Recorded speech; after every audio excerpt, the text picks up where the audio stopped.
I extend to you our deepest mahalo and gratitude for coming to this film. Local boy, musician, lives on the mainland for 10 years, comes back to Hawaii to find his roots. I request that when you watch this film, that you simply be present. Breathe with it, feel with it. If you don't understand, it's okay. But just be present. It's not only using coveted ingredients, but it's also to educate the public and our guests that our ecosystem here is really fragile and we need to take better care of it. If the next generation doesn't know of, understand these ingredients that are available to them on the island, there's going to be nobody to actually save it or protect it, yeah.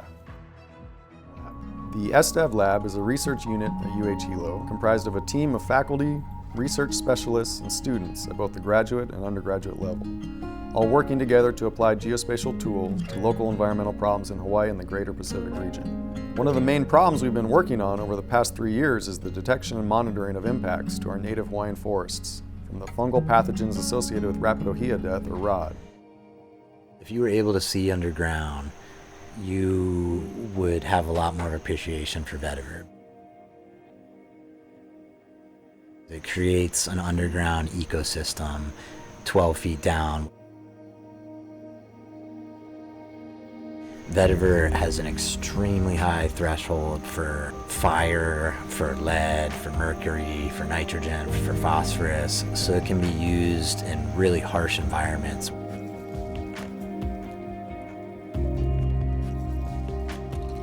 This is a grass that's helping us take responsibility for what we're doing on the land. The goal for this project is to get every student from these schools to participate and put their energy into the mural painting. Our approach to mural making allows all ages to participate, not just participate in just putting color on the wall, but participate in its understanding at each level. We didn't have to only communicate via written emails, we could also hear voices from people back home. It was still delayed 20 minutes to simulate being millions of miles away, but it was great to be able to hear people's voices and talk back. Despite sort of the isolation, it's a very intense social situation that you're around people more than certainly I ever have been, and sort of interacting with everybody all the time, and that takes some getting used to. For people who, for various reasons, haven't been in the workforce for a long time, they really need to learn a lot of these soft skills in addition to the kitchen skills that they're learning. But at the end of the program, over the last decade, 3/4 of graduates have been getting jobs within 90 days of graduation. So it's a very successful workforce investment program. And I found out that he had been sitting in front of me, and I had my eyes closed, and then he came to me and said, is it okay for me to take the mask off yet? And I said no, because I had found this place. I had entered inside the living mask, inside this veil. I had gone to the ancient cave of humanity with the spark of my mind being the original fire. And from these shadows, I begin to have access to voices and ideas, which to this day, I'm still trying to tap. But by attempting to touch or grab them, they disintegrate.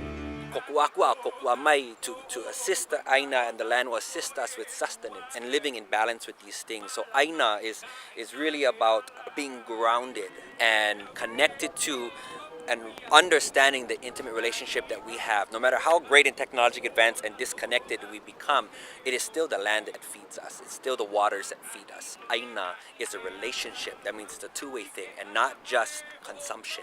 First, we're given the words, and how do you express those words on the canvas when you can't really see something? And so I express that energetically.